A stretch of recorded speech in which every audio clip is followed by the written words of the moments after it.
Ajo prish komunikimin midis trurit dhe trupit, duke bërë që sinjalet nervore të jenë më të ngadalta, më të dobëta ose të ndërpriten. Në këtë gjendje, sistemi imunitar sulmon mielinën, shtresën mbrojtëse rreth nervave, duke shkaktuar procesin e demijelinizimit. Kur mielina dëmtohet, sinjalet nervore nuk transmetohen mirë, duke ndikuar lëvizje, ekuilibër, koordinim dhe funksion fizik. Pacientët shpesh përjetojnë dobësi muskulore, vështirësi në ecje, ngurtësi dhe humbje ekuilibri, duke rritur rrezikun për rrëzim. Një nga simptomat më të zakonshëm është lodhja, e cila ndryshon nga lodhja e zakonshme dhe kufizon në ndjeshëm aktivitetet e përditshme.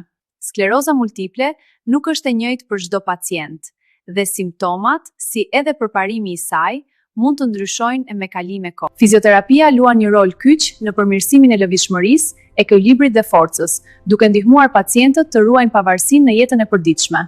Duke qenë se çdo pacient është unik, trajtimi duhet të jetë gjithmonë i personalizuar, i planifikuar me kujdes dhe i përshtatur sipas gjendjes individuale. Urojmë që trajnimi që keni nisur të jetë sa më origjinal dhe i vlefshëm pranë Fondacionit Pema e Jetës.